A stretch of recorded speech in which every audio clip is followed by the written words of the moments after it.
methods are there, no doubt, but your willpower is most important, more than method. Because involuntary thoughts, why they come, that is to be considered. Without your knowledge, thoughts are coming. All these thoughts are pertaining to your action in the active state of mind. Active state means in the office, in the traveling, in the eating, mixing with friends, means outside life. Whatever your thoughts are there, they are coming and troubling in the meditative state. But all thoughts won't come. Some of the important thoughts for you, those thoughts will trouble you.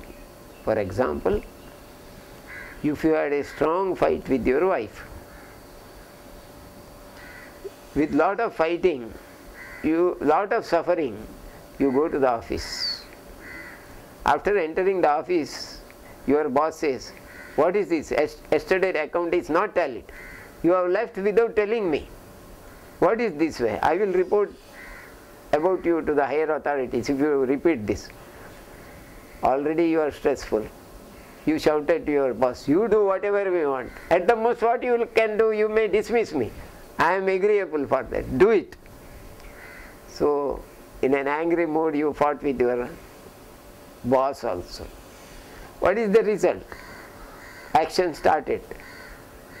Your that day office work is totally a mess, gone. In the evening you come home. Can you practice meditation? No. When you sit for meditation, you will have all involuntary thoughts, uncontrollable thoughts, fighting with wife, fighting with the boss, and by mistake you have uttered such nonsense words that are going to kill you. Kill your meditation, I mean.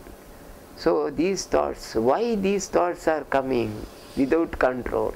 Because all these fightings have gone to the subconscious mind.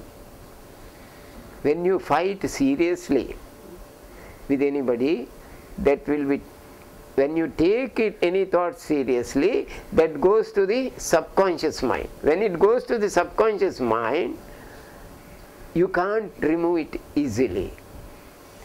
So they trouble during meditation. There is a method to remove these thoughts, involuntary thoughts. Okay, now these are the two examples, fighting with wife and fighting with the boss. How to remove? Whatever be the condition, that day, night, before going to bed, before going to sleep, you sit on your bed, close your eyes, bring your boss before you and tell him, "Oh boss, I am very sorry." You cry and tell, "I am very sorry. I have by mistake repeated these words. Forgive me. Don't write against me. I want to be a sincere server of this institution. Please help me. Oh God, give such a good wisdom to my boss. Let my boss forgive me."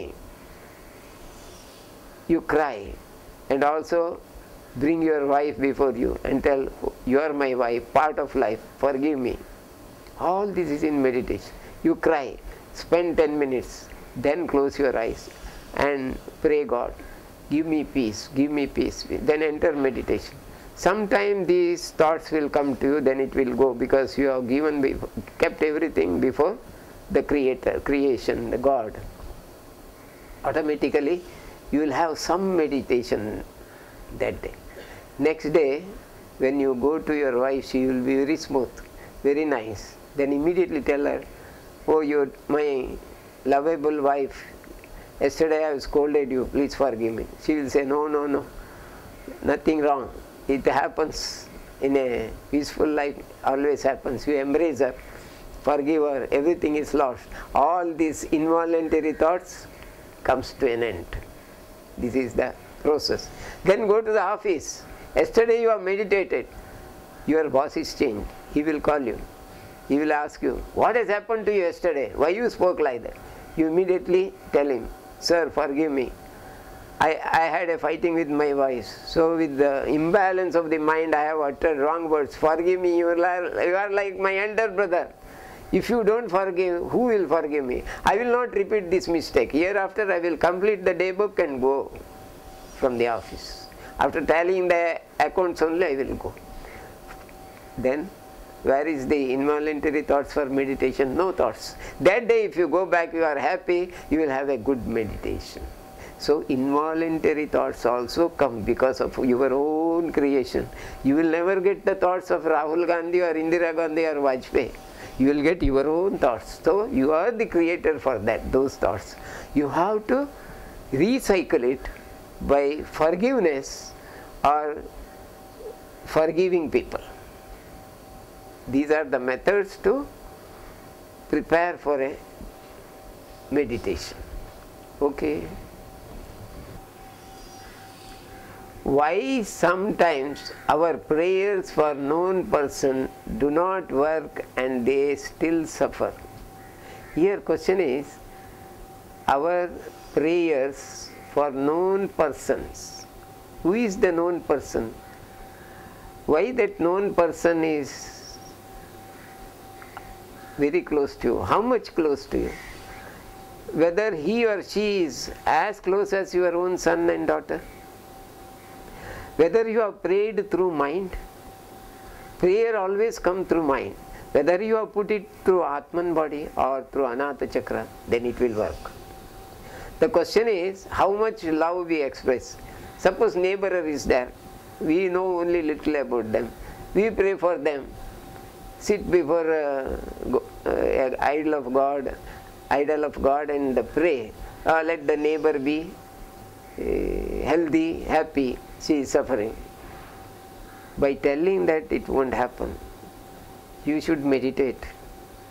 After meditation, bring her before you and tell her, my inner self, I am sacrificing my meditation for you today.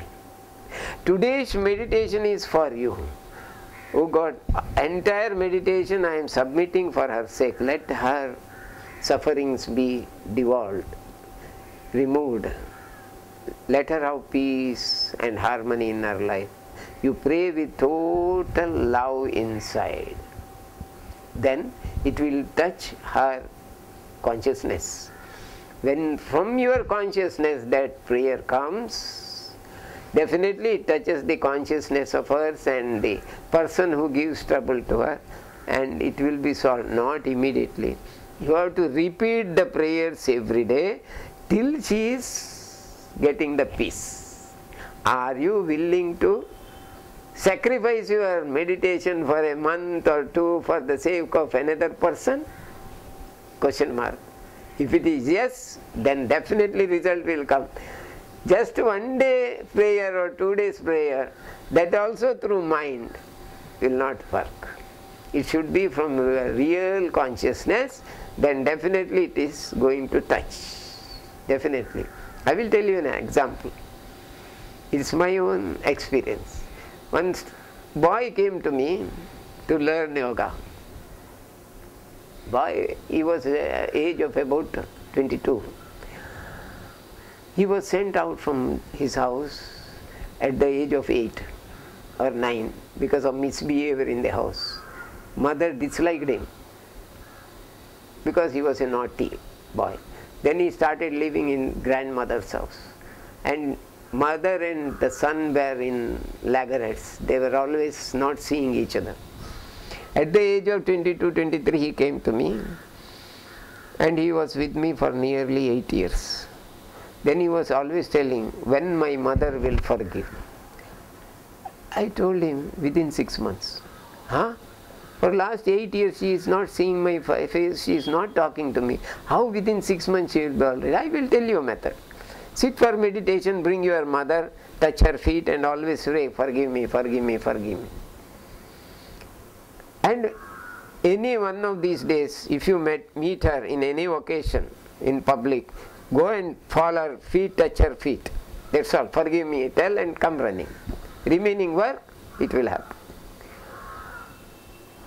Within a month or two of my telling, her mother came to a marriage hall This boy also went there, touched her feet and told her, forgive me. Immediately mother embraced him and told, you are my son. I have already forgiven you. I wanted to be a good boy. Now you are a good person. I have understood. You have learnt yoga, etc. So she has forgiven. So, for any sufferings to be corrected, you have to take a long process, long time, and you should give everything from within, then only the success will come. Why? Because God is inside you. God is inside the other person who is suffering also. After all, God gives that suffering for her own good, for her own experience. So if you pray and take the share of that suffering, then it is justified. So you are sacrificing your meditation for 6 months or 3 months. It is a sacrifice for you. It is a suffering for you. Are you willing for that suffering? If it is yes, the problem is solved.